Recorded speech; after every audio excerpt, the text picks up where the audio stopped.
Hey everybody, Brian here with After the Hype, and our final hiatus week. This week, I gotta be honest, it's the best movie ever made. That's just the way it is. Anyone who disagrees with me is wrong, and I'm sorry, but allow us to educate you on why it is the best movie ever made. Of course, I'm talking about Terminator 2, Judgment Day. Far and away my favorite film of all time, and I was really, really excited to save it specifically for episode 100, which was a big milestone for us, and I was very, very excited to get there, and little did I know I'd still be doing it this many years later. So taking a dive back into a wonderful episode where we talked about a wonderful movie, and it was just a really, really good time. I hope you all enjoy it, and then after this, we're back at it, guys. We're coming back. We're coming back strong with our very first episode back being Aquaman. The fact that I've had to wait this long to talk about Aquaman is killing me. I cannot wait to talk about that movie. And then the week after that, in preparation for the Godzilla movie coming out, we got Shin Godzilla, which I personally have not seen yet, so I'm very excited to watch that. And then we have from Demon Days, Mr. Johnny Recker coming on to talk with us about it, which should be a whole bunch of fun. I didn't even say for Aquaman, we have former co-host Mr. Ryan James piping in from Canada. It's going to be a really, really good couple of weeks, and I'm excited to talk about it. And then after that, we have a whole bunch of changes coming. Now, I know changes are scary, but this time, trust me, it's going to be fine. So, be sure to enjoy this episode. Be sure to go check out Demon Days, the actual play D&D podcast. Be sure to check out Venture Brothers every Monday. Be sure to check out Samwise. We have so much going on at ATH, you don't have to go anywhere else for entertainment. We could own you like Disney. All right, I'm going to be done with my shots at Disney here at some point. Probably won't. But anyhow, enjoy the show.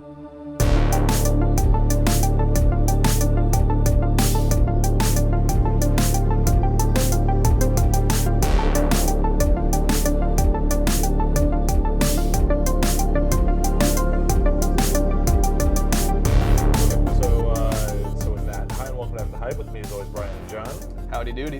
This week we're joined by Brad, who has not been out in a super long time. Super long time.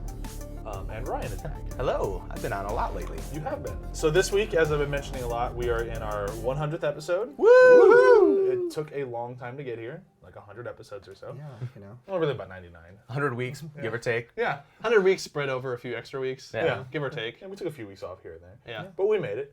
And we're all alive. Congratulations, yes. Can we Yes. just say, I mean, Do we get to cook cake? They always have cake when they do 100 episodes of something. Or Yeah, it's in champagne. the kitchen. Don't worry about Where's it. the champagne? Yeah. It's all in the kitchen. You can't have it. We're It's for drinking me the after cha- you guys leave my house. Just gonna get we got the really champagne drunk right and eat here. cake. Perfect. So the reason we have Brad on this week is when I went through all of my episodes, I had 3 guests, not counting Chewy, who's just not here, who are on the most episodes. And it was really just, I had to pick out of those 3 guests who are on the most, who would be the best fit for this film. I think Brad was probably the best choice. We'll see. We'll see. Like I said, you made me a little nervous when you asked me. I do love this movie, but I don't know the terminology as much as you guys do. I feel that's part of the reason why, because I figured if it was just nothing but fanboys, it wouldn't be as interesting. At least that was my theory. We'll see if it We'll pays find off. out. Yeah. We'll find out when you get all these terrible reviews because this shitty guy named Brad didn't know anything about the movie. Okay, so we'll start with where have you been doing. I'm going to go first. I'm going to skip the elephant in the room because I'm sure John will talk about that one. no. You're not talking about it? No. Oh, well, then I guess I just will talk about it. I saw Jurassic World. I was going to talk about Orange is the New Black, but I have only seen a few episodes, so whatever. Yeah, so I saw Jurassic World. I went in with very, very, very low expectations because it's Jurassic World. That's the way to do it. Yeah, and I was very pleasantly surprised. Yeah. The cartoon dinosaurs were a bit of a distraction, and it was kind of annoying. But when the practical ones show up, they look great. But it was the first time since the first one where it felt like the movie was having fun. Yeah. Like they attempted to do it in the third one, but everything fell flat. Yeah. But like this one, it really felt like they wanted to have a good time with the movie, and that was very much appreciated. And it didn't feel like they had to make this to kind of as a moneymaker. Like, oh, we have to make a sequel. Oh, we have to make a third one. Yeah. This is like, we want to make another one and try these cool things, try Yeah. these ideas. Let's have some fun with it. I want Yeah. to have some fun. Let's do this. And Chris Pratt and Bryce Dallas Howard have surprisingly good chemistry. Like they play off each other really well. I was shipping them so hard. Yeah. But yeah, I really can't really say much bad about it. I mean, there was problems with it, but that's like every Jurassic Park movie. Right. But it's whether or not you're on board. Yeah. And I do like that they do have a throwaway, like explain it with a line of dialogue why there's no feathers in the dinosaurs. because people have been getting very upset. They're like, well, it's been proven they had feathers. And it's like, well, shut up. It's Jurassic Park. Excellent. But no, I mean, everyone is in it great. The special effects that are there are good. Has that same sort of problem that a lot of movies these days do, where it feels like they're not finished. Yeah. But from what it was great, and I had a lot of fun seeing it. I'll probably go see it again. Awesome. Cool. Let me know. I haven't seen it. I'll stay with Yeah, it. same. I haven't seen it. Cool. I'll go next. So I've had some time to myself this whole week, being home alone, and I decided to watch Unbreakable Kimmy Schmidt. I remember you were talking about it in an earlier episode, and I was like, I should check this out. They're half-hour episodes. I'm sure I'll breeze through it in one evening, and I did. And it is great. It hits all my humor sensibilities. I didn't expect it to be as weird in terms of like the dialogue and all the things that Kimmy says, which was actually really great, because that's the part I really liked a lot. Just the odd random thing that she would say that just was so out of left field. Like the what was it, like 2029 called, and you've wasted your life. Yeah. Yeah, or even like isms that didn't make much sense because they're just misappropriate. Like just all that sort of thing, which is really right up my alley in terms of dialogue. Yeah.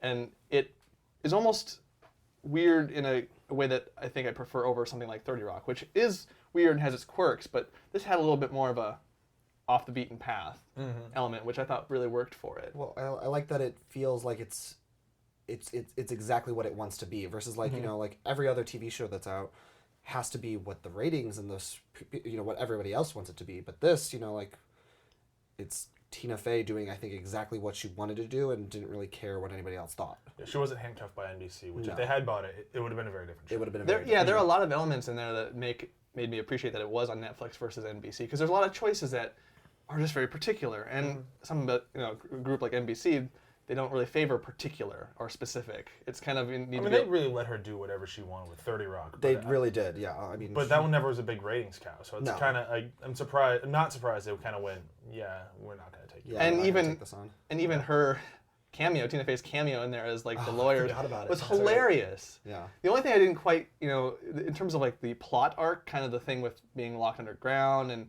that kind of being forced as an arc throughout the whole thing, or kind of bookending it. I could have, it was whatever. It was fine. But John Hamm is hilarious. Yeah, he's really good. Like, that kind of saved it. But it did feel a little...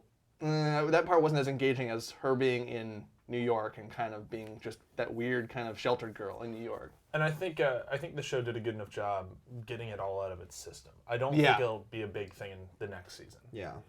Because it feels like the show at the very end hit its stride, too. Like, it's a show that was kind of finding itself. Yeah. I actually don't mind that in terms of a show. Like, you need that first season to kind of figure out where you fall in terms of your beats and stuff. Mm-hmm. But, yeah, I had a real good time with that. It's a fun show. It's a fun show. Yeah. So, I haven't really seen a lot much lately because I've been traveling a lot. But the one thing that I did just finish is Amy Poehler's audiobook, Yes Please, which is pretty hysterical.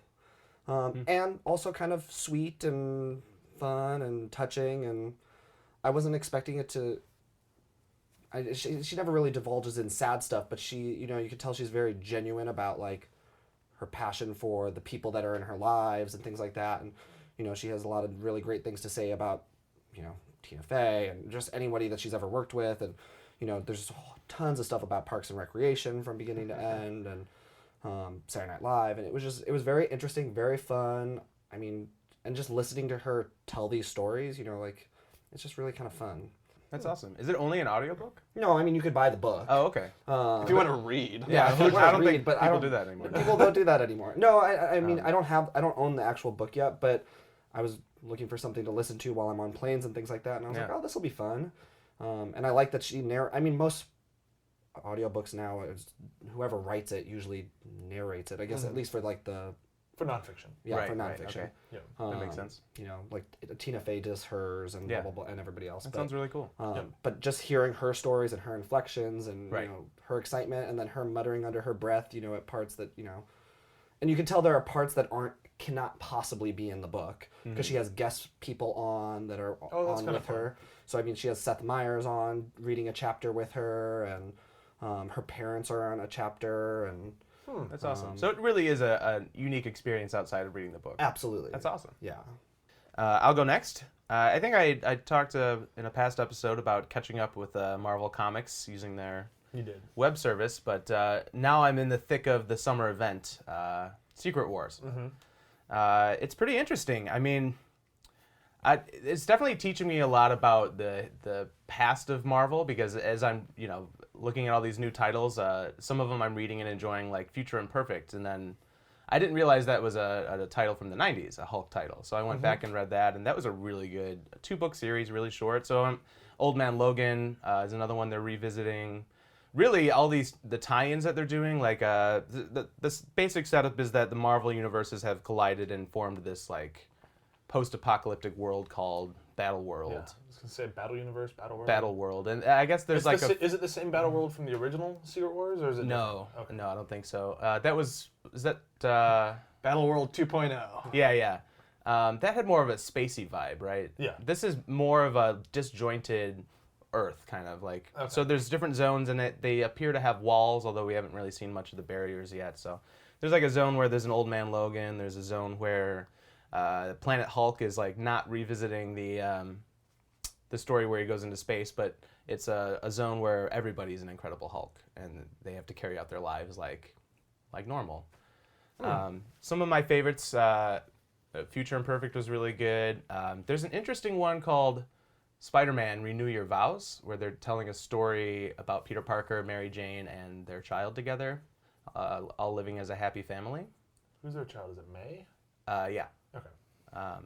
So that's interesting, and I'm curious to see where they go after this, because they're talking about piecing together the Marvel Universe again. So they're going to take little elements from all these different... They said every tie-in will have at least one element that carries over to the surviving Marvel Universe after this event.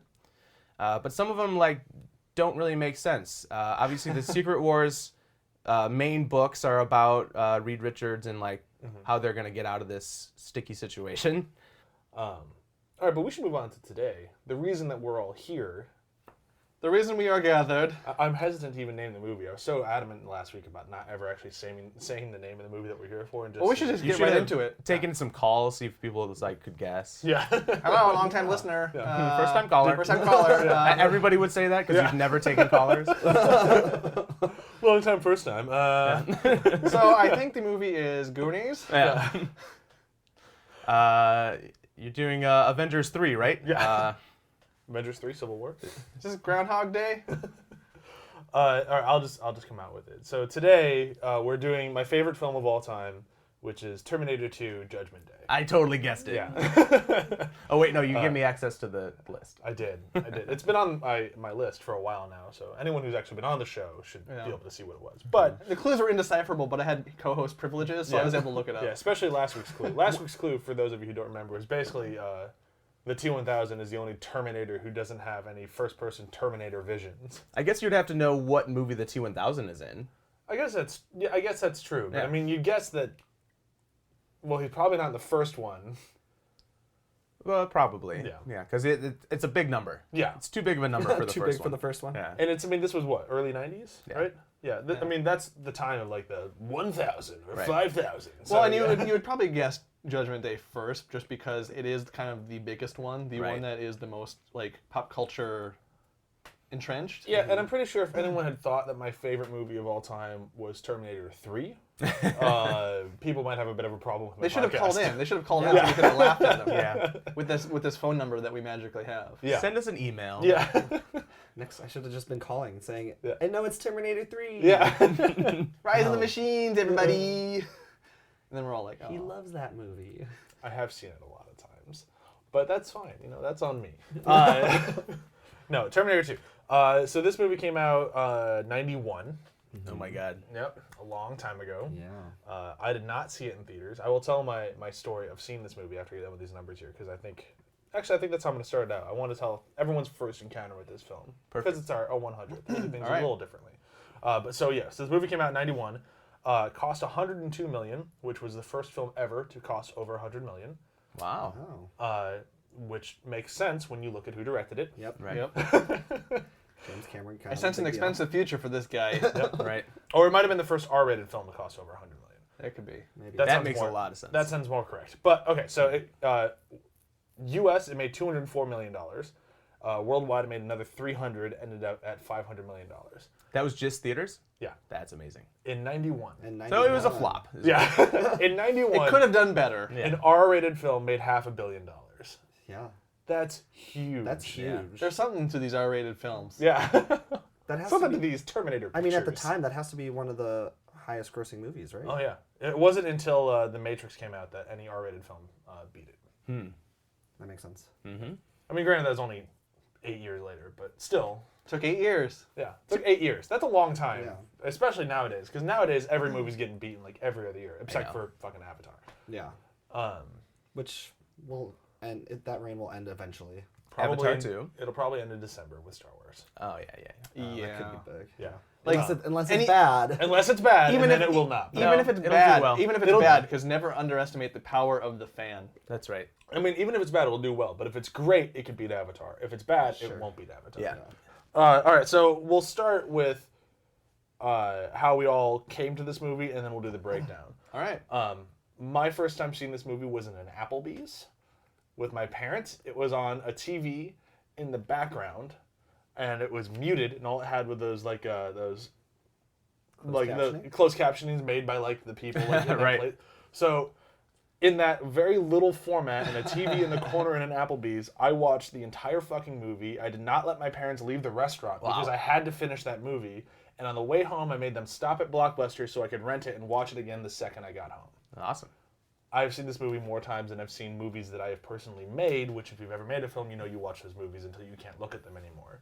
But that was how I came to it. John? So my memory of it is in high school, because I grew up fairly sheltered, so I didn't get to see a lot of movies of the current time. So in high school, I had a friend just give me a bunch of movies to watch, among them being like Reservoir Dogs, Pulp Fiction, and all those. And then he gave me these movies, Terminator and Terminator 2. And the cover art wasn't very great, so I'm like, what is this? He's like, trust me. And I'm like, what, like, just watch them. So by myself at night, because I had a computer for the first time, I put it in the little DVD player that could now just suddenly play DVDs on the computer, and I watched. It was blown away. The first one was like, wow, this is great, this is crazy. And then he went back in time, and he's the father. Oh my God! And then I saw the second one, and that kind of blew me away because I wasn't expecting it to be that much better and that much of a just action-packed wonder. Yeah. And it was the best kind of singular experience of that time for me. So I mean, I know I saw it when I was young, but I feel like the first time I actually got to appreciate it was when we moved in together in beginning of college, because Brian and our roommates would go through stages of watching every series, like every, I don't know, trilogy quad, or like quad, whatever. Yeah. We watched Aliens and we watched. That's a rough watch. That was, but I do remember watching this series once. Yep. And I always remembered liking the second one, but not actually appreciating it until we watched it again Yeah. that time. And then you had to watch 3 and 4. And then I had to watch 3 and 4. That those 3 and 4 actually kind of help you go back and appreciate it even more. Oh, absolutely. But yeah, and I mean, of course, I love James Cameron, so I'm like, I don't know, he could film paint drying, and I'd be like, this is the best paint drying ever. It's not original, but it's great. This is one of those movies for me that I honestly cannot remember the first time I saw it. It's like so many movies like from my early childhood. I grew up with only older friends and a cool babysitter. So Star Wars, Terminator, RoboCop, Predator, all these movies like are just so ingrained in my childhood as these action movies. I love Indiana Jones is up there too. Oh yeah. I remember, though, very distinctly, these were the days of VHS, so we had a copy of Terminator 1 that my mom had taped for me from cable. So it had all the violence and curse words edited out. No little Hamilton boobs? No little Linda Hamilton. It had Linda Hamilton totally edited out. No Linda Hamilton. Linda Hamilton boobs. Because we all know that her boobs are just really out there in this movie. But and then Terminator Muscular 2, boobs. we had either from the video store or taped from HBO or something. So my mom would sit there and like make me close my eyes during the particularly violent T-1000 deaths. So I didn't see those until high school, I guess. 2 short clips of the movie, but I always loved it. I mean, even watching it now is so much nostalgia for me. And like, when I was watching it last night, I was like, oh my God, John Connor is a little kid in this movie. I remember being a little kid and thinking, wow, that kid is so old. Yeah. Yep. Yeah, like, I'm going to be him someday. Yeah. And now he's just a child. He is a child. That says it all about how old we all were when we saw the movie for the first time. John Connor was an old man. Yeah. Cool old man. Absolutely. Now he's kind of like a He was dorky awesome. kid that I'm like, Now he's kind of a twerp. I watched it and I'm like, Yeah. wow, you dumbass. I have so much to say about that, but I'll wait till we Yeah. start talking about the acting. All right, so Brad, I have bad news for you. You have to break down the film. I had a feeling I was going to have to do this. Yeah. The bad or news is that you only have 45 seconds to do so. That's fine. Or I make fun of you is... So essentially, Brian's got a quiver of insults that he's specifically crafted for such an occasion that one does not. How much detail? I mean, just a summary, right? Just a very brief summary, as long as we understand what happened. The general gist is like, I'm as long pretty- as we feel consecutively that there's not, or kind of collaboratively that there's not a part that's missing from the breakdown. I know I'm going to get made fun of And- because I'm going to have the terminologies all wrong. No, the Oh, terminology, you don't get docked for yeah, that. yeah, don't- It's mainly getting the idea like of the whole movie across. Yeah. Okay. The great news is Brian has the Wikipedia page open right now and he's editing it with all of your words. Well, this is going to be great. Synopsis. All right, so here we go. 45 seconds starts now. So the movie starts with I guess from the Terminators are being sent back into the past. There's a Arnold, and then there's the T-1000, and they're both trying to find John Connor. The bad guy is T-1000 trying to kill him, and Arnold is trying to protect him.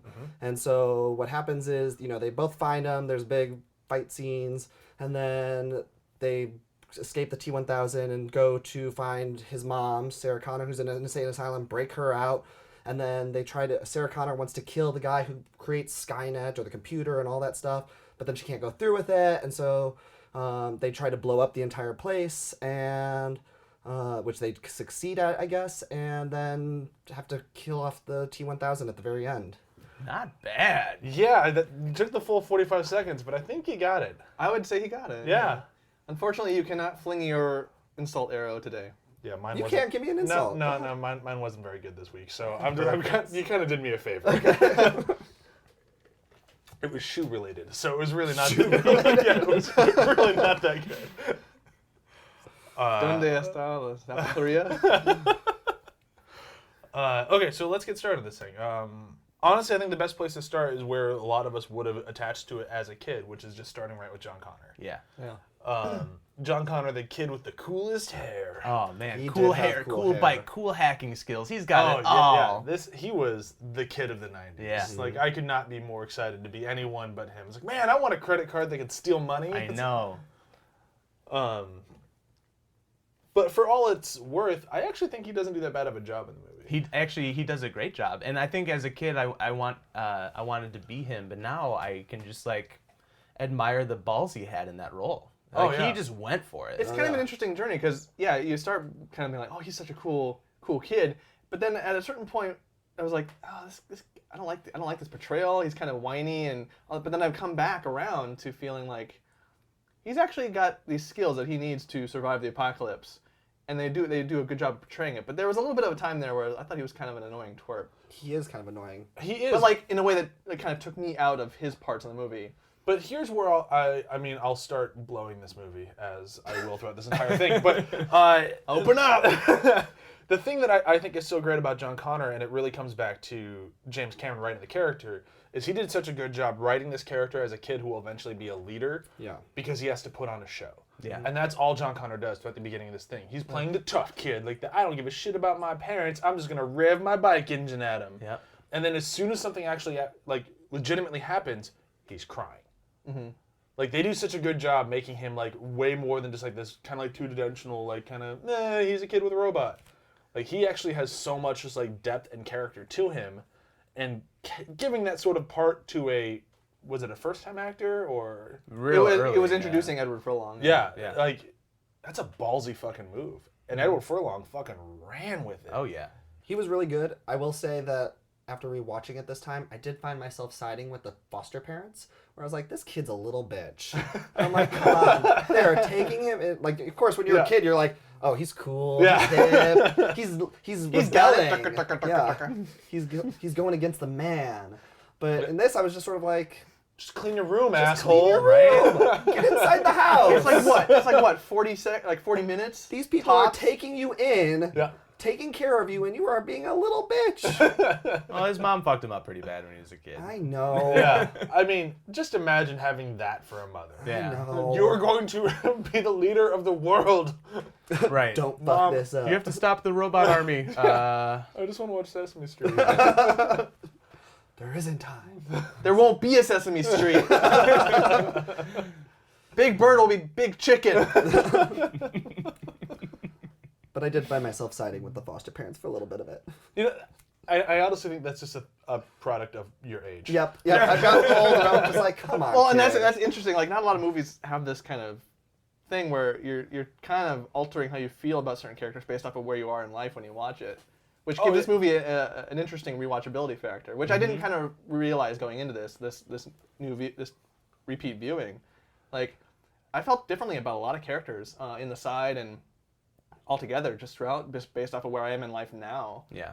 Yeah, I mean, it's not like you go back and watch The Goonies, which I'll save my opinion of The Goonies for a later podcast, but you go back and you side with the kids. It's like, oh yeah, I'm one of the kids. I want to be there the whole time. You don't side with like the criminals. It's not like, yeah, fuck those kids. Just kill them. Yeah. Like this one, you go to this one, it's like, oh, you can find when you're a kid, you're going to side with John Connor because he's the kid. He's your entry point into the film. But as an adult, you can see where Sarah Connor's coming from, where you can see where the parents are coming from. And she like all her points are very good, even though she may have gone about them very weirdly. All her points make sense, and you're more kind of siding with the idea of what John Connor has to become. Right. Yeah. And you're like, let's guide you. You know, like there's kind of more of a guide. Like you suddenly kind of side with the adults trying to help him versus being like this brash, rebellious kid that you've always wanted to be. Yeah. Kind of to just take over the world and be this great enigma. Yeah. I guess I didn't really think about that much as a kid, like what John Connor, he's preparing for this role as the war leader or whatever. Yeah. And I think this movie, as a kid, you don't notice it. Right. But like watching it now, like they do a really, really good job setting this up as this kid. You can buy this kid growing into this. Well, yeah, and you do see the arc because at the beginning of the movie, he is this badass kid who's all talk, and then suddenly shit starts to go down. Yeah. And he's sort of like, oh, wait, people are going to die. People, like things are going to get blown up. And he's like, no, you can't, like this can't happen, Yeah. Even down to controlling the Terminator, like you can't kill anybody. Yeah. Promise me you're not going to kill anybody. This is the kind of the staple of everything I'm all about. Yeah. Like, and that's the introduction to it, which is actually, I thought it was a really great scene. Yeah, because that badass kid would be like, you can almost guarantee that if he was talking to Butnick, I don't remember the actual character name. Yep. But if he was talking to him, he'd be like, yeah, I don't give a shit if people die, whatever. Yeah, like whatever. Right. That's why he's all talk at the beginning of the movie, and then things start to actually happen. He's like, oh, this shit is real. Yeah. He's about to shoot this guy just because I said, get rid of this guy. I don't remember what he said, like, to the fucking jock, but he's like, it's such a good just like moment of like, this kid understands what the Terminator is capable of. And to that, in this viewing, I didn't remember just that. Yeah, he's dealing with a weapon, a tool. He has to, like, he's learning this kind of, I have to use tools and weapons in this war. Mm-hmm. It's not like he's not a person. I have to control. I have to watch what I do. Right. Like there's this weird kind of realization of responsibility and all that I didn't remember in the first first viewing. It's definitely in that scene. Yeah. Oh yeah. That's really cool. Yeah, it's one of those little kind of forgettable scenes, but it's fucking great. Like everything about that scene for me is phenomenal.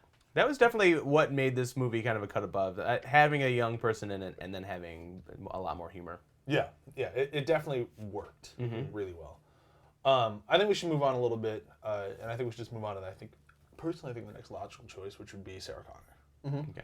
Which I still, for my buck... So many muscles. Oh my god. She is, I forget every time before watching this, like, oh yeah, Sarah Connor's in this, and then I see her, I'm like, she is ripped as shit. She got ripped for this movie. Mm-hmm.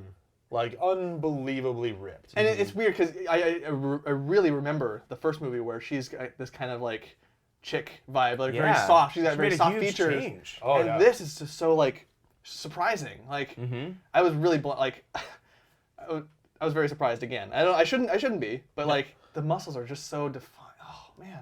And for my buck, she's still one of the best female characters ever written. Yeah. Yeah. Like, she's so fucking great. I mean, James Cameron does know how to write a female character. Yeah. I think I think people have emulated Sarah Connor. Oh, yeah. Like, she's the person who is locked up, who you think is crazy, but she really knows everything, and she's really had it all together this whole time. That's a common character now. Yeah. They take great lengths to give her the method to her madness. Yeah. In that, like, and it's funny. Like, I didn't remember a lot of her part in all this, because you remember like John Connor and like all the fun moments. But like, she's got this methodology down, and kind of she's doing her route. She's trying to stop this. And that scene where she's in that kind of dream sequence is so good. I forget, like, it's so sharp and like startling. Oh, yeah. And I forgot that. There's a lot of this that, from her perspective, that I'm just like, wow.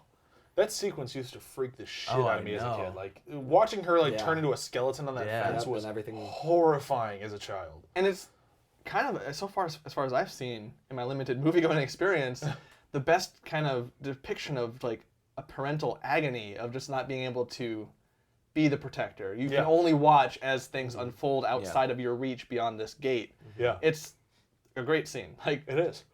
Not a single scene is wasted in this movie. They're all great. No. And that's part of why I'd rather say, like, watch the version on Netflix, or if you pick up like the DVD or Blu-ray or whatever, just watch the original theatrical release, because like the other ones that come out have like these fun things in them, but they also have things like, have you ever seen the very end of the film where it shows Sarah Connor 20 years in the future and she's wearing her old lady makeup? Not at all.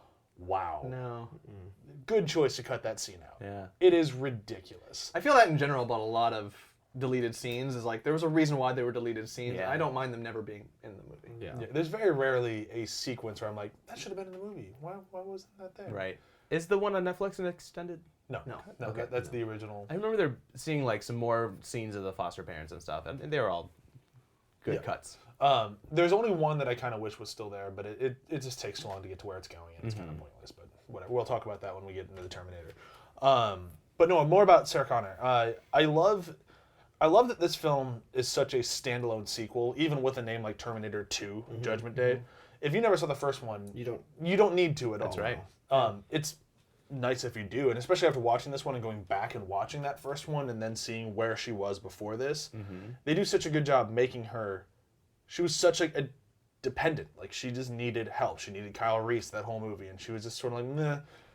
This movie, you really kind of get the feeling that even if the Terminator wasn't there, she'd probably still do pretty fine on her own. Yeah. Just taking care And of in John. fact, she was already on her way almost out the door. Yeah. Yep. By the time everything went out mean, of her. Quite really, the only reason she didn't break out on her own was because the Terminator was in the elevator. Yeah. Yeah. That's really Really it. Yeah. That's the only thing that stopped her from getting out on her own. I mean, the only thing we really haven't mentioned was just Linda Hamilton's performance. Yeah. She stepped it up a notch. She did. I Because mean, she's in the first movie, you're not given any kind of indication from her acting. Like, she's just kind of the typical kind of female She's- survivor in a horror film. Yeah. she's kind of 80s movie babe. Yep. And I mean, she was there as something for the man to protect. Right. And she did great with that part. She was fun in the movie. I liked everything about that first movie, but her performance and everything about her in the second one was that much better. I remember thinking Sarah Connor was so badass when I watched this as a kid. I'm like, I want to go learn how to pick locks with a paper clip. Yeah. I want to have a secret gun stash in Mexico. It's awesome. Well, and to that aside, it's great that in this that we're never really as dudes, we're never really gazing at her. Like, Yeah. we made the joke about the boobs and the muscles and all Well, that. that's the first movie. But like I said, that's when she was the babe. Right, but they divorced from that immediately in this movie, and we want to beat her in terms of her strength and her power and her vulnerability, especially the vulnerability. We're not looking at her; we're aspiring to be her, which is a very strong move. Oh yeah, when I'm talking especially about for that time period. So when I'm talking about how cut she is, it's not like, ugh. It's like I'm jealous. she is so much in better shape than I could ever be. Yeah. She will kick your ass. Oh, absolutely. And she kicks a lot of ass. She does. That poor like if you do get a chance to see like the super HD version of this movie, when she hits that dude in the face with the broken broom handle, Oh yeah. the amount of detail they put into that guy's face is ridiculous. His teeth fly out of his mouth. All right, well, continuing with the trilogy of characters, we should move on to Arnold. Let's move on to the guy. Made for this role, put on this earth to be Yeah. the Terminator. He was sent back to us. Yeah. He really From was. the future. From future Austria.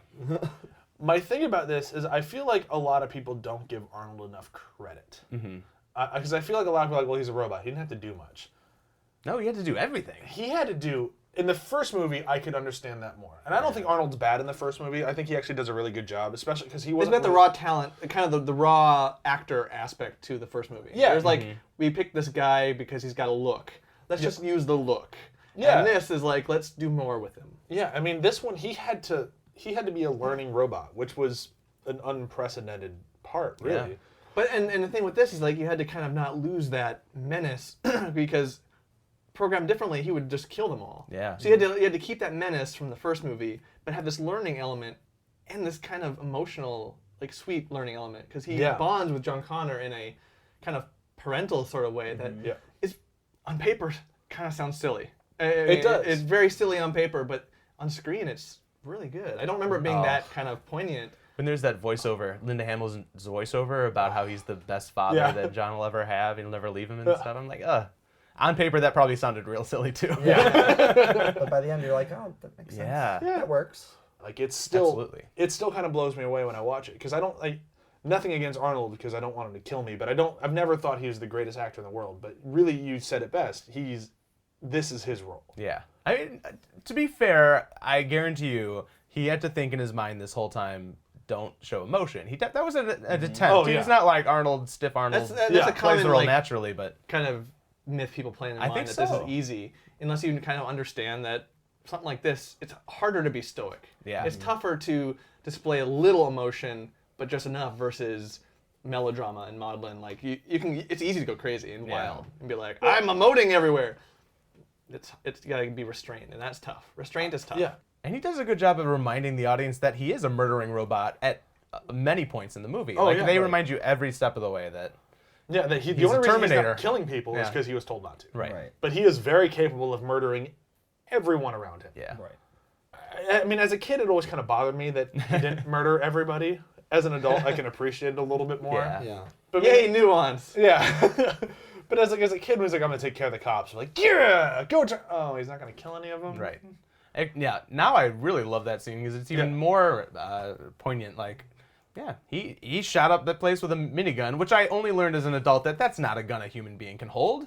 Well, he's a robot. Well, Yeah, a robot. he's a robot. So I always thought, like, yeah, anybody can just pick up a minigun. Then later on, I was like, no, that's supposed to be a tripod weapon. Yeah. I see. He's holding that because he's a badass. Yeah. But then not kill any of them, any of the cops. That was always really cool. Yeah. It just sort of scares him away a little bit. Yeah. But only really a little bit. He really just kind of bought them a few minutes. Yeah. But there's still a few minutes they needed. Oh, absolutely. Yeah. Very necessary. And there's a good quote in that scene. There's a good quote. There's a good quote. I won't Fucking spoil it, almost yeah. every scene. This movie's very quotable. I know. It's As so good. you can find from pretty much all pop culture. Yeah. Yeah. The other thing I wanted to mention with his character, we've talked character performance and whatnot, is I really liked the look of him in this one. Mm-hmm. Like, this is really the iconic Terminator. Like, you go back to the first movie, and he kind of looks a little, I don't want to say dumb, but No, like, it looks bad. yeah. Let's be honest. When at the end of the movie, the first movie, when his part of his face gets torn away, yeah. that special effect is bad. Yeah, Yep. they just, you can tell that they tried with the budget that they had, which wasn't a lot back then. Yeah. But I mean, everything down to like the clothes he's wearing in the first one, it just kind of felt a little too cheesy. It's very much like, this is menacing bad guy robot, beware of bad guy robot. Right. And this one, they did a really good job trying to make him look like a badass. Mm-hmm. And even with like the levity of like playing bad to the bone the first time he walks out, like it's all good and it all works. And I love the sunglasses. I love everything about it. Yeah. So the first movie, the Terminator's wearing the clothes of the time. He basically kills is it Bill Paxton? I don't remember who. I think it's Bill Paxton. I think it's Bill Paxton's first movie ever. It's Blue Really? Bear, and he gets killed in it. Oh, I gotta go back and watch that now. Yeah. So he kills him and he takes his clothes and he looks like an idiot the whole time. But he looks like a product of the 80s. He's wearing all of his 80s clothes. In this one, he looks like a product of like a biker gang in the early 90s. Yep. But in the third one, it takes place in, I think it was 2003. Mm-hmm. And he still looks like a biker from the 90s. Mm-hmm. And they're doing the same thing with the next one. Like now it takes place, I don't remember when this next one takes place, but he still looks like a biker from the 90s.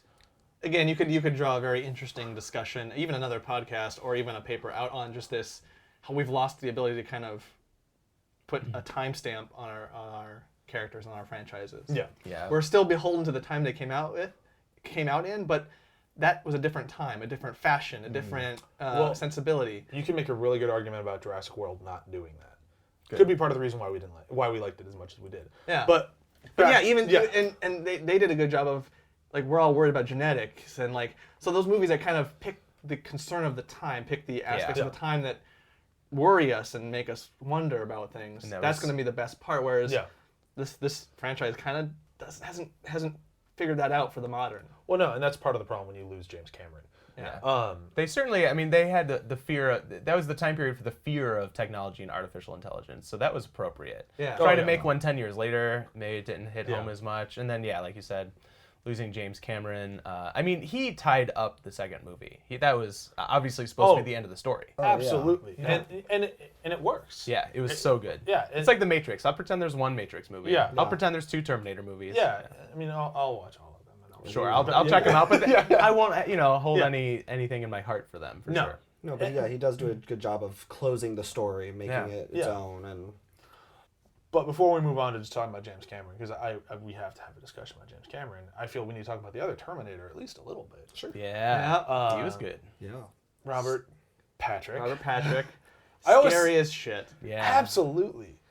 And my favorite thing about him is I've watched like a lot of the behind the scenes and like the making ofs and all that sort of, because I'm obsessed with the movie. But I like that he and James Cameron kind of worked on the character together. It wasn't just like James Cameron came up with this character and wrote this character and went, this is what you're doing. That's cool. They sat down together and like, now how are we going to make him more terrifying and more dangerous than the first Terminator? Because the first Terminator is a horrifying robot. Like, so what are we going to do different that's going to make him a little bit more? And I liked all the subtle things that they did to make him more scary. Like the animal that he studied the most was bald eagles. Okay, that makes sense. He liked the way that they searched for their prey, like by like his head movements and everything like that, and he thought that would be like a really fun thing to kind of bring into the character. Yeah. Yep. And I like that he put like those little things that he put into this movie were great. Yeah, because just based on like just physical appearance, without knowing what they're capable of, you're looking at Arnold, you're like, he's way more intimidating. Yeah. But he makes one movement, the T-1000, and you're just like, wait, there's something that's not. That guy's fucking dangerous. You know what he nailed is that uncanny valley, where he doesn't quite move like a human. Yeah. He moves like a robot, almost more than Arnold does in this movie. It's so brilliant. Well, I feel like, I mean, you could make the argument there that Arnold was built to move like a human. Yeah. Because they say that the Terminators were specifically made to infiltrate and destroy. So he needs to be believable as a human. I don't think the T-1000s were ever built to infiltrate. No. And they don't ever go into it, but I mean, clearly they're damn near indestructible. Yeah. Right. So they are there just to destroy. Right. And the thing that I loved about him so much, not necessarily, well, actually both of them, is that they made him, he could infiltrate. Yeah. Way better than a Terminator. Yeah. Like when he wants to be a human, you buy it. Yeah. Like when he walks in, like Especially a cop. Yeah, when he's talking to the foster parents. Yeah. He seems like a normal dude. Yeah. Or in the arcade too. Yeah. Talking to the kids. Yeah, he just seems like a normal guy, just a cop, just doing his job. And it wasn't until like you found your target that he's like done with this. He shoves that kid out of the way. Yeah. I love that scene. Yeah, because that's when you start to see the switch in his personalities too, because it's like he found the target, and now that's all that matters. Yeah. Now that he's located it, it's like this is what his main purpose is. So it's like whatever hard drive or whatever his programmed to do, that's what kicks into gear. Yeah, as soon as like target acquired, it's like all this bullshit of pretending to be a human is just gone. Yeah. And they figured it out, a way to make him feel like the next version. And they really amplify that in this. Less so than in the other ones where you're like, okay, we're just doing more versions of Robert Patrick. Right. Yeah. But in this, it felt like, okay, Arnold is clearly version 1. This guy's version 2. Here's what Skynet has learned from version 1 and have improved upon. And they did that to a scary extent. Oh, yeah. And it's a realist, like, it still works today based off of how our technology works. Yeah. And I love that the special effects for his character don't take me out of the movie even 20 years later. No. They do a surprisingly good job standing up. Yeah. Which is another thing that I'm gonna, when we get into James Cameron, I want to talk about, because he did something really amazing with this film. But talking just about the special effects and about the character is, when I was a kid and I first saw this thing, first off, I mean, I probably saw it, I'm guessing maybe 95, probably like a few years after it came out, when it was finally hitting like TV syndication and whatnot. Right. But it was the coolest thing I'd ever seen. Yeah. Like a dude made out of liquid metal was one of the most, like that sequence, that first time when he walks out of the fire and he's just all I know. liquid metal, like that was one of the most amazing things I'd ever seen. And it's so far and away better than seeing the Terminator skeletons walking on their own. The puppetry yeah. at the beginning and in the first movie, yeah. Yeah, I mean even in the puppetry in the beginning of this one. That's what I mean. Yeah, I mean. Oh, I don't think you ever saw the naked skeleton in the first movie, right? Yeah, you do. You did. You did That's what's chasing her through the factory at the end of the film. Yeah. No, terrible. Oh, it was stop motion animation. They did what they could. Yeah. But it looks kind of like, oh, okay, now I know now it's kind of cheesy and fun, but whatever. Well, there's a reason why when someone kind of recommends it, so like watch this first one so you can get to the second one, Right. which does all this interesting things. I still tell people to watch them in the other order. Watch 2 first, then watch the first one. Oh, yeah? I think it's more interesting to see where she was before it. I would argue just in terms of the mythology building, the first one's still a good first one to watch because then you're kind of still moving upward. I could see it.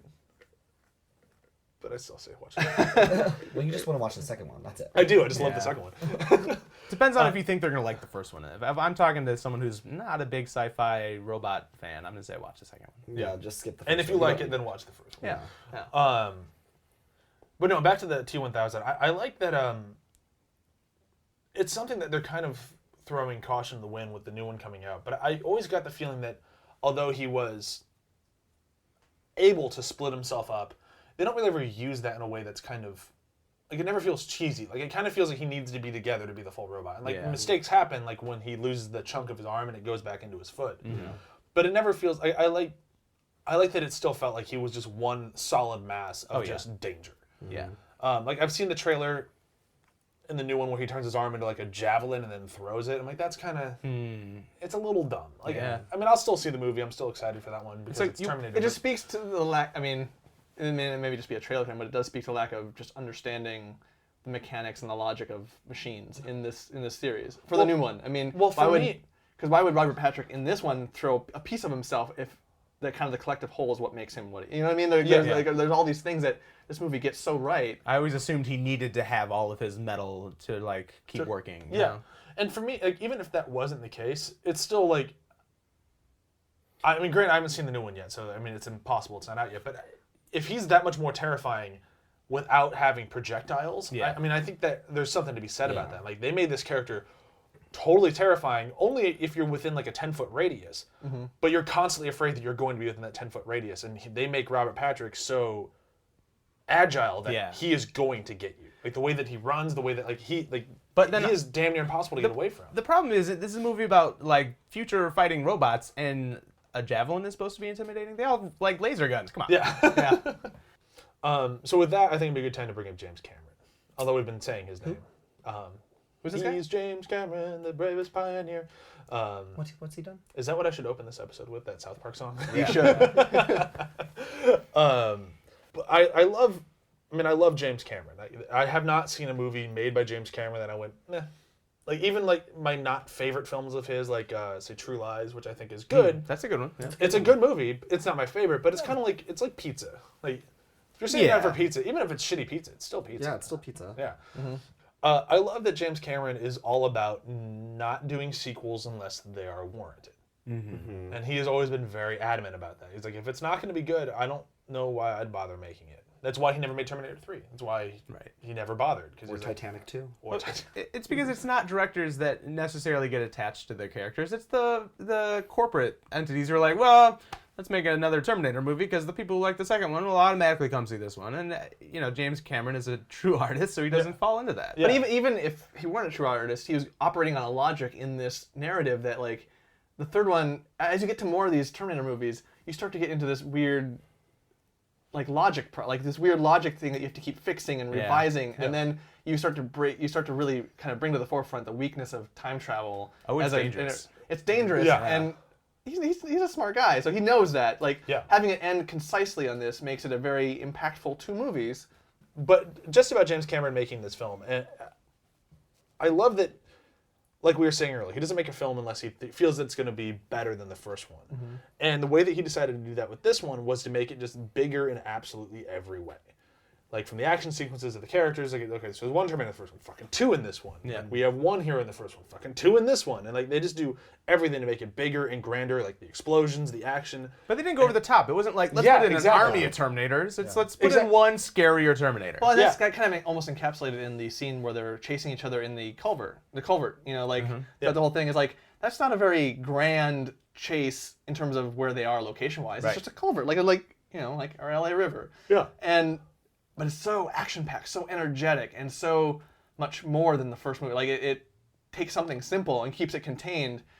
Whereas like the chase in like the third one, where they're just on the street, just feels so over the top and like, Yeah. oh, this is too much. And that's her driving the truck too much. This is like, this makes sense. But here's the thing. So, in what world is there a semi-race with a fucking dirt bike and a motorcycle down the LA River not considered over the top and ludicrous? And how and he does that in a but practical that's- world. Yeah, but that's why James Cameron is that good, because he made that grounded. Like that is ridiculous. He got to keep all the damage to mostly structural, like through the river parts. You know, the semi drives off the bridge. That was awesome.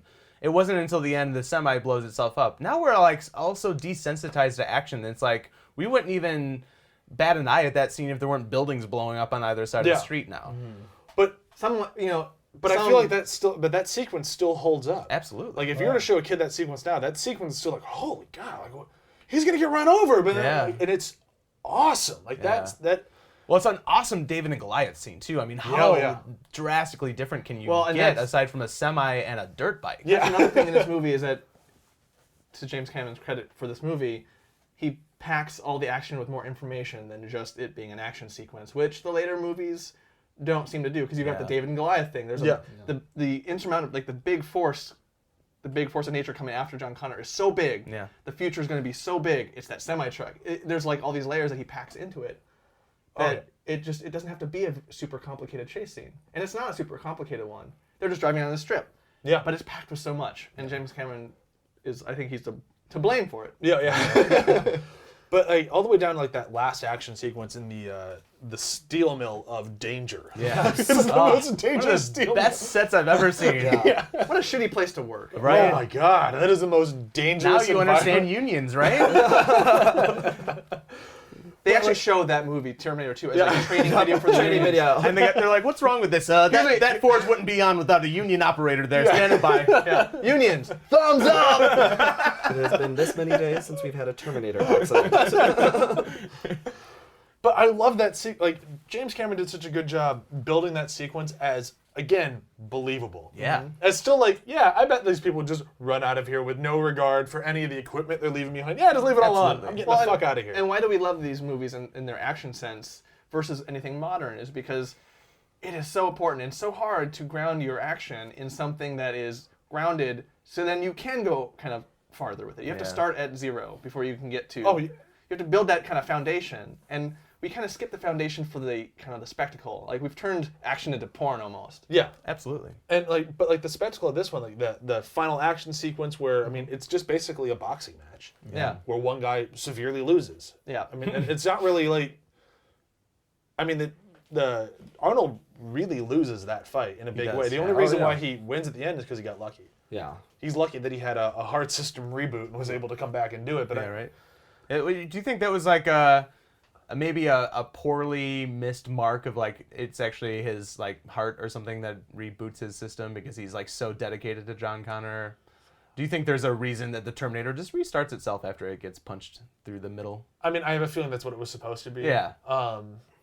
Which is kind of lame, but whatever. Yeah, it didn't really hit that mark, but it's still a really cool scene. If you want to read kind of a mystical element into it, into the robots, because you kind of have to with these sci-fi machines. Like there's a ghost in the machine. Yeah. You could actually put that into this. That's how I always felt about that sequence. Yeah. But I almost, to be honest with you, it's like if Sarah Connor had one more shotgun shell, she didn't need him. I almost think the only reason he came back to life is because it was the 90s and you couldn't have the main character die and the female save the day.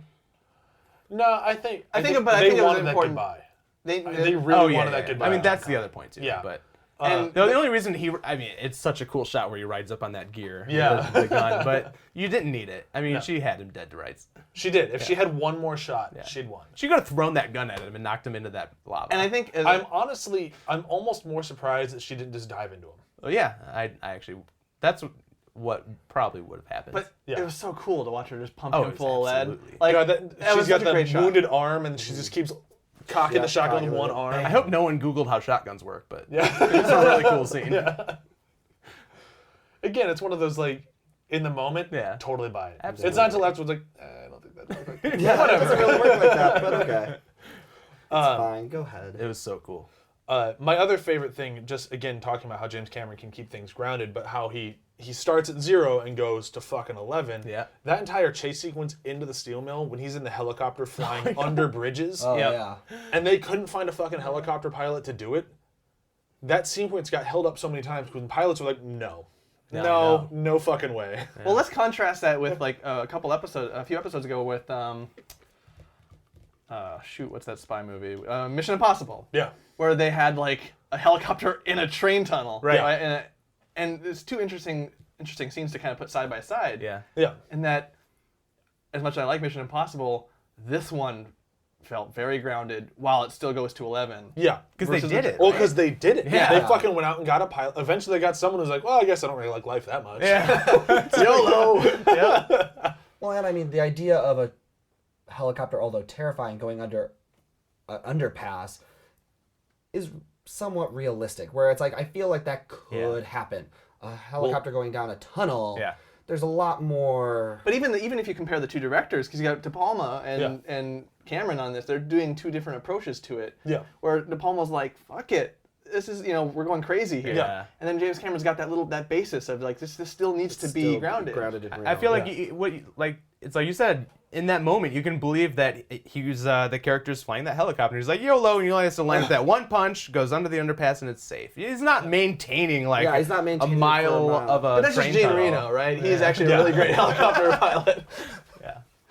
But on paper, write down all the crazy things that happen in that Yeah. third and final act, Think- and look at that list, and you're just like, what the fuck is this movie? It's gonna be And then the you most watch- expensive R-rated movie of all time. and, That's then, for sure. and then you watch it, and you're like, yeah, It whatever. works great. It works great. Yeah. Which, I mean, I can't keep saying that it's to his credit more than I already have, but I mean, any other director, I feel like that would have been fumbled in a huge way. Like, it is so impressive that he made all of this complete Looney Tunes action feel believable and grounded. Like, that's amazing. And I can't emphasize enough how hard that is. Yeah. Like, And still balancing the really good story, Yeah. the character arcs of all 3-4 characters. Yeah. I mean, he did quite a balancing act. He did, and it paid off in a big way. It made my favorite movie of all time. So. Every scene was great. Every action sequence topped the last. Yeah. Yeah. And I like that. I mean, this one still had it said based on designs by Stan Winston, right? Mm-hmm. Yeah. I mean, but other than the T1000, they didn't really have to make much new stuff for this, but it still felt new and fresh. Like that's.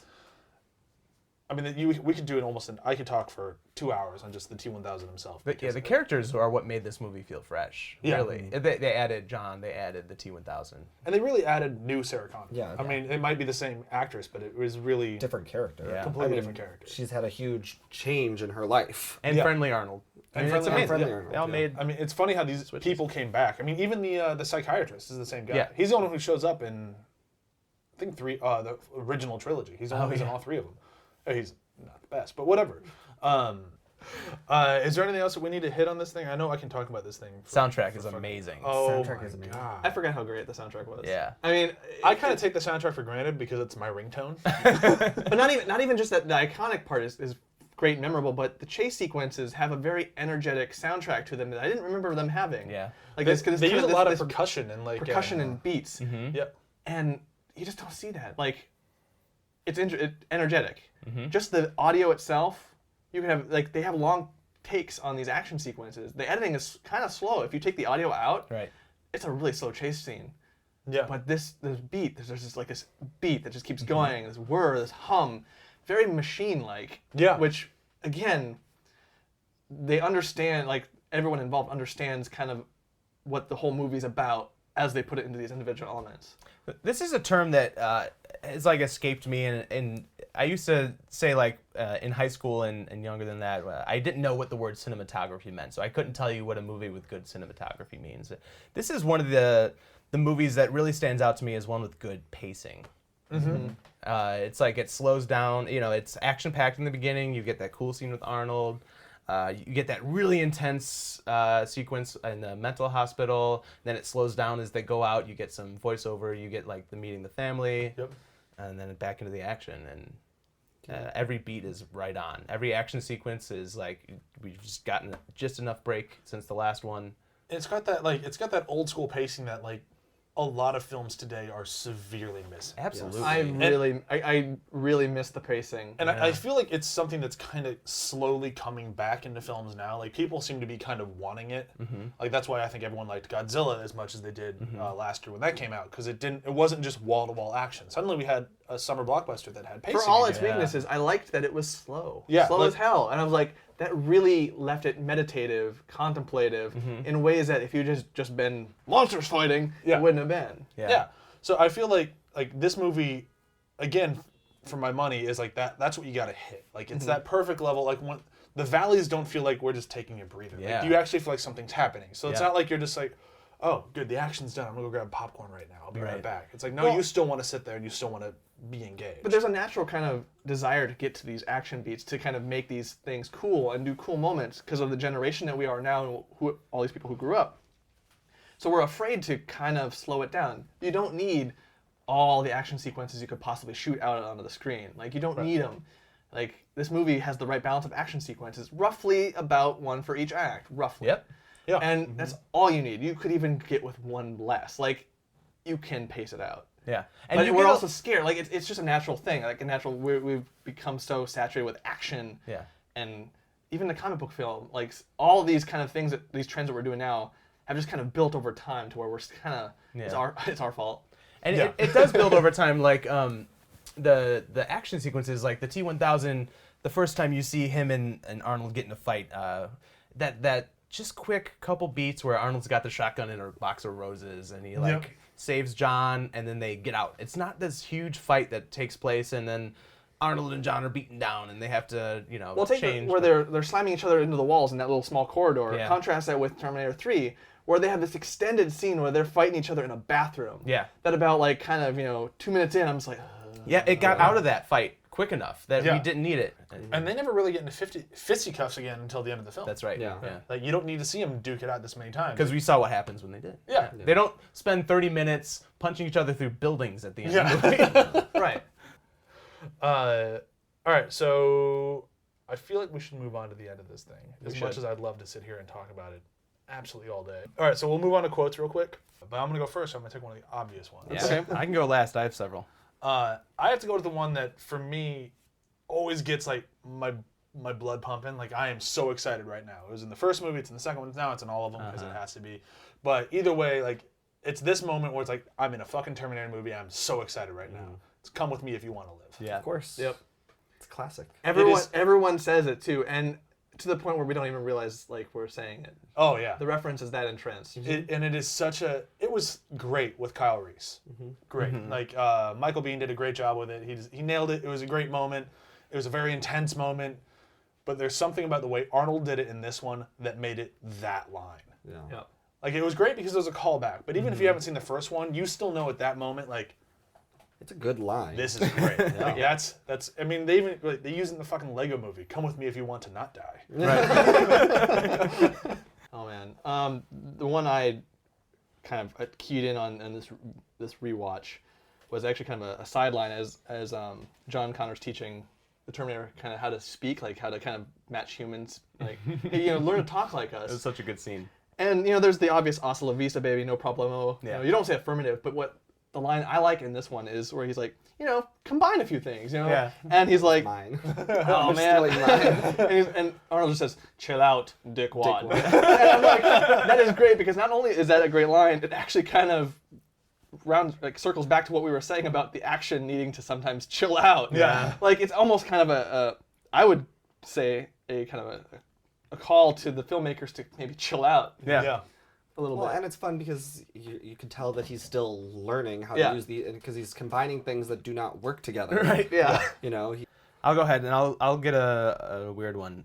So this is it. I guess it takes a couple lines, but it's one of my favorite scenes that plays out in the movie, where John calls to his foster parents, and it's just like this. I think. When does the audience learn that his foster parents are dead? It's before that the characters do.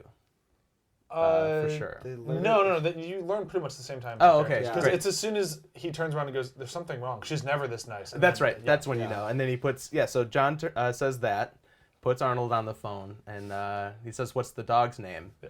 And John tells him, "Oh, it's Max." So Arnold says on the phone, "What's wrong with Wolfie?" And his foster parent, who's actually the T-1000, says, "Oh, Wolfie's fine." And Arnold just slams down the phone and says, "Your foster parents are dead." I mean, the only other one, I mean, there's a ton that are in this movie, but I mean, like, of course, there's like the Hasta La Vista baby, and you know, I don't know, it's just fun to watch him. Any of mine you want Any of to yours? borrow? Get out. I love that line. God, that's get out. God, it's so scary. Oh yeah, that's the good one. The I need your clothes, boots, and The first line of the motorcycle. movie. Yeah. You forgot to say please. Yeah, that's a really good moment. The one that I always come back to, that not to have another quote, but I need it anyways. It's my favorite because it was always my dad's favorite. I mean, out of everything in the movie, like, I'd sit down and watch this movie with my dad. The one part that my dad will crack up laughing every fucking time is when he's like, "Now you have to promise not to kill anyone." Yeah. Okay, and he gets off the bike and shoots the guy in the leg twice. Yeah. He'll live. Yeah. Oh, that's such a good line too. Yeah. All right, so for the review system, I need you to describe a Terminator that reviews this film. Can be one from the film, or from any of the films if you want to, or just a Terminator that you could create that would be this film. I want to take the T-800. Okay. Arnold Schwarzenegger in Terminator 2 describes Terminator 2 because Okay. it's perfect. It's Yep. classic. It's often emulated, never topped. And it just got worse from here on out. Because to me, this movie is the Terminator. I mean, I'll just say for me, it's the T-1000 because I mean, you're right. For the T-800, he's perfect, but he's also in the first movie. This is just the right amount of escalation that I need without it being too much, still enjoyable, action-packed, scary. Because, I mean, without the T-1000 in this movie, the movie is not scary. And I think that actually kind of gives me an idea what I want to do for mine, where it's not so much the specific Terminator, it's the, like the robot you see at the beginning of Terminator 2, that kind of the endoskeleton of the Terminators themselves. That endoskeleton kind of sets the tone for me in all of it. So when waters get muddied, whenever they go back to that skeleton, you're like, it's a movie about machines taking over, it's scary machines. And that endoskeleton in the very beginning is very scary. Yeah. Is that what you're going with for yours? Yeah. Okay. I don't know the proper term if endosskeleton's good enough. I'm gonna write that for the notes, but it seems to be the perfect kind of description of the idea behind the Terminator series as a kind of fear of technology, a fear of it's kind of an othering of robots. And you also remove the human aspect of it. Yeah. Yeah. And that's always kind of in the back of your mind, and it's always kind of like that's why you put it. They put it at the beginning, so you're always kind of thinking about it. It's kind of the context It for is all a of machine this. that is At the end of the after. day, the framework of the movie is we should be afraid of the machines. Yeah. Even down to just the design is so brilliant, and they Well, did it's Sam Winston for you. It's Sam Winston, Yeah. but yeah, like it just there's something. It's great to have something so simple, just a shot of the face, convey kind of everything you're kind of supposed to feel and think and kind of ponder in terms of. Yeah. They did such a good job of making it look like a human skeleton, which already has an eerie, creepy feel to it, and then they make it more menacing, make it metal. It's great. Red eyes. Red eyes, eyes. glowy Yeah. red eyes. Yeah. Red eyes, even the Beady kind red of eyes. Yeah. the skeletal grin. Like Yeah. that's an important feature because when you Absolutely. strip us down to our bone structure, we're scary. Yeah. Yeah. Our innards are very scary. For mine, because John just took mine. Oh man, I'm on a roll taking everything fast. I don't worry, I can work on the fly. I'm gonna call it the T-801 is what I'm gonna call it. It's basically the T-800, but if James Cameron was the skin model. So imagine Okay. the T-800, but replace Arnold's face with James Cameron's. So what you're saying is real life. Yes. The reason that I'm going with this one is because I feel kind of like what Ryan was saying earlier, where like the T-800 is Terminator, and like it is exactly what Terminator should be. I mean, it's iconic, it's timeless. It is exactly like when you think Terminator, it's exactly what you think about. It is that model. But the problem is that I don't think we have any of that without James Cameron. Right. So James Cameron is Terminator and Terminator 2. And I feel if James Cameron were to pick a robot, would he want to be the T-1000, which is this horrifying thing, or would he want to be the hero of his own film? Like the redeemed hero. And I think James Cameron would probably want to be the T-800. He'd want to be that hero. He'd want to be the savior. And without him, I mean, in my mind, he's created, I never really said it throughout this podcast, but he created the best action film ever made. And I can argue that till I'm blue in the face. Because a lot of people say Die Hard. And Die Hard's great. Don't get me wrong. I love the shit out of Die Hard. But it all takes place in a building. Yeah. This movie has mobility to it. It goes everywhere and it does bigger and grander things. It crosses the genres. Exactly. And it understands the subtext. Like, Yeah. you know, not to be dissing Die Hard, but No, because you know, Die Hard is a fucking masterpiece. if you want to do but- something simple, popcorn, populist action that's really fun, Die Hard, yeah. Yeah. But we want to be learning, as filmmakers, I feel like it would have been better to be teaching T2. Yeah. T2, like our schooling at Columbia should have taught us T2 instead of Die Hard. Exactly, That should have yeah. been the script we read. That should have been the movie we studied. But again, back to James Cameron as the Terminator, I think that he is damn near perfect for this movie. Just like the T-800 is perfect for this film. Like, this movie does not exist without that robot, nor James Cameron. So James Cameron as the T-800, or T-801, if you will.